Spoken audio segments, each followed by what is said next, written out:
Hello students of class 12th math बच्चे, जैसे कि आपका चैप्टर नंबर 7 इंटीग्रल स्टार्ट करा हुआ है। इसमें आज मैं बेटा आपकी एक्सरसाइज 7th एफ स्टार्ट करने वाली हूँ।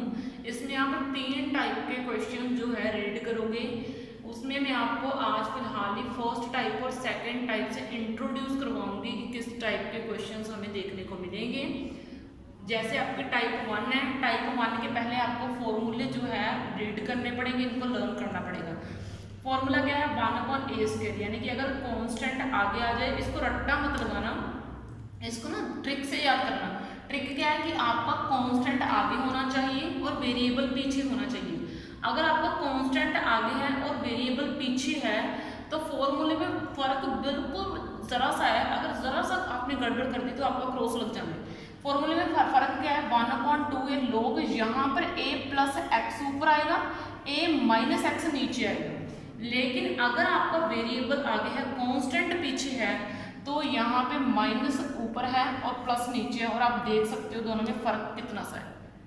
ठीक है, यहाँ पे वेरिएबल a माइनस एक्स है, यहाँ पे x माइनस a है। ये चीज डिनोमिनेटर में है, यहाँ पे ये चीज न्यूमैरेटर में है। दोनों में इतना सा ही फर्क है। ठीक है, तो अक्सर बच्चे इस फॉर्मूले में गलती करते हैं 101%। ठीक है, लेकिन मैं नहीं चाहती कि आप इसको गलती करो, इसलिए ध्यान से समझ लेना इन चीज़ों को। जैसे मैंने आपको सिर्फ एग्जाम्पल के लिए एक क्वेश्चन उठाया है, अब मैं सिर्फ इस वीडियो में आपको इंट्रोड्यूस करवाना चाहती हूँ फॉर्मूले से। ठीक है, लेकिन क्वेश्चन आपकी नेक्स्ट वीडियो में लूंगी। ठीक है, तो देखो बेटा, ये आपका इंटीग्रल है 1/x² - 16। मान लो मैंने कोई एग्जांपल उठा लिया अपनी तरफ से, है ना। अब मुझे क्या करना है? मुझे सॉल्व करना है इस चीज़ को। सबसे पहले मैं क्या करूँगी? मैं 1/x² - 16 को, क्या मैं 16 को 4 का स्क्वायर लिख सकती हूँ? ठीक है, देखो मैंने लिखा। ओके, ये कौन सी टाइप बन गई? देखो, जिसमें वेरिएबल आगे है और कांस्टेंट पीछे होना चाहिए, तो आपका ये वाला फॉर्मूला अप्लाई होगा। अब देखो फॉर्मूला कैसे अप्लाई होगा, इस चीज को जरा माइंड में रख लो। 1/2, ये आपका a है, ये आपका a है, ध्यान रखना है। ये x², ये आपका a का स्क्वायर बन गया। तो अब मुझे 1/2a चाहिए। a कितना है मेरा? 4। ठीक है, तो ये मैंने 4 डाल दिया, और आगे log, क्योंकि मुझे log चाहिए। फिर उसने बोला वेरिएबल में a सब्ट्रैक्ट कर दो ऊपर वाली साइड, यानी कि x में 4 सब्ट्रैक्ट कर दो, और नीचे है x में 4 ऐड कर दो, यानी कि x + 4। ठीक है, और मुझे प्लस के c ऐड करना है। तो देखो बस इतना सा आपका आंसर आ गया। ठीक है, ये देखो कितना बेसिक सा है ये फॉर्मूला। लेकिन अगर आपका फॉर्मूले में इतना सा, अगर ये मैं स्टेटमेंट इतनी सी चेंज कर दूँ, 16 आगे डाल दूँ और x² पीछे डाल दूँ। ठीक है, अगर मैं स्टेटमेंट चेंज कर दूँ, ये आपकी मैं अभी सेकंड टाइप को आपको करवा रही हूँ। फर्स्ट टाइप में आपका इतना आंसर आया, ये आपने सॉल्व कर दिया। लेकिन अगर मैं स्टेटमेंट चेंज कर दूं, मैं a को आगे डाल दूं और x² को पीछे डाल दूं, तो क्या होगा? तो सिर्फ आंसर में जरा सा फर्क पड़ेगा, देखो।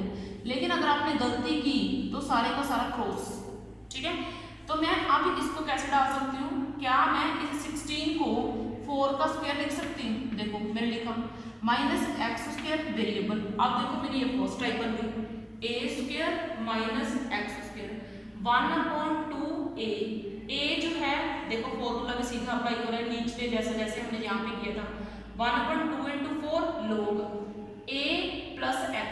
x में मुझे a ऐड करना है, लेकिन आगे से, यानी कि 4 + x, और नीचे a - x चाहिए, यानी कि 4 - x। देखो आपकी छोटी सी गलती आपका पूरा क्वेश्चन खराब कर सकती है। ठीक है, और दोनों में बहुत ज़्यादा आपको कंफ्यूजन होने वाली है, इसलिए इसकी लॉट ऑफ प्रैक्टिस की आपको जरूरत है। अब आपका बेटा सेकंड क्वेश्चन। अब सेकंड टाइप में क्या है? अगर आपको 1/ ऊपर 1 ही होना चाहिए, और अगर आपको 1/ क्वाड्रेटिक पॉलिनोमियल मिल जाए तो आप इसको सॉल्व कैसे करोगे? अगर आपको 1/ क्या मिल जाए? क्वाड्रेटिक पॉलिनोमियल मिल जाए, तो आप इसको सॉल्व कैसे करोगे? हमने ये सीखना है अब इस क्वेश्चन में। ठीक है, मैं आपको इसका कोई स्पेसिफिक मेथड लिख के नहीं दूंगी, मैं आपको सीधा क्वेश्चन पे अप्लाई करके बताऊंगी कि इस तरह के क्वेश्चन अगर आपको मिल जाए तो आपने इसको ऐसे सॉल्व करना है। देखो ये आपका क्वेश्चन है, मैंने अपनी तरफ से कोई एक एग्जांपल जो है आपको समझाने के लिए उठाई है। अब देखो मैं क्या करूंगी, मुझे क्या करना है इस तरीके के क्वेश्चन में, इस तरीके के टाइप में आपको करना ये है कि नीचे एक परफेक्ट स्क्वायर बना के लेके आना है। क्या करना है? परफेक्ट स्क्वायर बना के लेके आना है, लेकिन परफेक्ट स्क्वायर आपने अलग से नहीं बनाना, इस कांस्टेंट की हेल्प से बनाना है। तो क्या मैं, अब देखना ध्यान से कि मैं क्या स्टेप कर रही हूँ। क्या मैं 13 को 9 + 4 लिख सकती हूँ? मैंने कुछ नहीं करा, मैंने सिर्फ 13 को ब्रेक कर दिया 9 + 4 में। ठीक है, समझ में है आपको इतना? अब देखो आगे मैंने इसको x² - 6x + 9 को अलग ब्रैकेट में डाल दिया। अगर आपने ये आइडेंटिटी रीड करी हुई है a² - 2ab + b², ये आपने आइडेंटिटी बहुत अच्छे से रीड करी है। तो अगर मैं इसको a का स्क्वायर मान लूँ x², ये देखो ठीक है, इस 9 को अगर मैं 3 का स्क्वायर लिख दूँ तो ये देखो ये बन गया b² माइनस, और 6 को अगर मैं 2 × 3x लिख दूँ तो ये मेरा बन गया 2ab। ठीक है, तो ये मेरी आइडेंटिटी क्या बन गई, a - b² की आइडेंटिटी बनती है मेरी। तो यहाँ पे आइडेंटिटी क्या बनेगी इस केस में? इस केस में बनेगा a कौन है x और b कौन है मेरा 3, तो x - 3² की मेरी आइडेंटिटी बन जाएगी। ये आपने बहुत वर्क किया हुआ छोटे होते 9th 10th +1, ये आप तक करते आ रहे हो। तो आगे देखो मैंने क्या करा, क्या मैं इसको x² - 6x + 9 को x - 3 होल स्क्वायर लिख सकती हूँ? ठीक है, तो देखो मैंने इसको ऐसे लिख दिया x - 3 होल स्क्वायर + 4, और क्या मैं 4 को 2 का स्क्वायर डाल सकती हूँ? कोई प्रॉब्लम नहीं है। तो अब मुझे थोड़ा सा इस इंटीग्रल को मॉडिफाई करना है।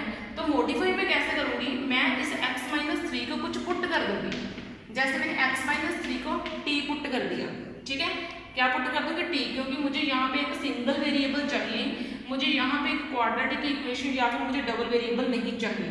तो मुझे इसको हटाना पड़ेगा, यहाँ से x - 3 को यहाँ से दूर करना पड़ेगा। तो मैं x - 3 को कैसे दूर कर सकती हूँ, मैं इसको कुछ सिंगल वेरिएबल पुट कर रही हूँ, लेट कर रही हूँ मैं कि x - 3 जो है आपका t के इक्वल है।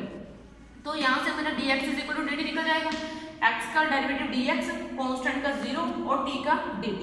ठीक है, तो आपका ये जो है कन्वर्ट हो जाएगा 1/x - 3² t² में चेंज हो गया और 2² dt।